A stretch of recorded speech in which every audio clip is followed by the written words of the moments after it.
Hey, this is Levi Lusko, and today, the verse for today comes from Philippians chapter 4, verse 6, where Paul says, "Be anxious for nothing, but in everything, by prayer and supplication, with thanksgiving, let your requests be made known to God."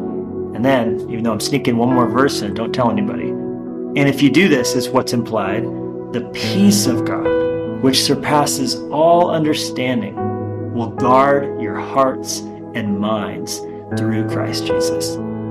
It is super important to me to note that Paul doesn't say in this verse, what the Bible doesn't say is just as important as what it does.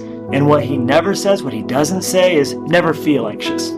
If Paul said that, all of us could just throw up our hands and be like, well, we can't do this. I feel anxious. And you know what I think? I think Paul felt anxious at times.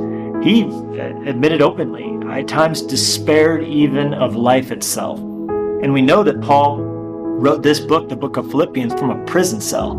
And he was in one of his many imprisonments in life. And he was writing back to the Philippians, not to tell them, not to tell you and me, never to feel anxious, but what to do about it. One of your systems in your body is the nervous system.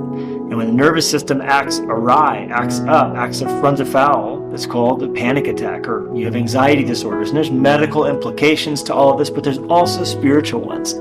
And even under the best of circumstances, we're going to have our nervous system betray us. And so what Paul is giving us here is a peace system. Just like you have a nervous system, you need to have a peace system. And the peace system is to, in the midst of what you're facing, choose to direct your attention to God in prayer and to be thankful not for everything you face, but in the midst of everything that you face, let those requests be made unto God. And the peace of God, which passes understanding. How does it work? I don't know.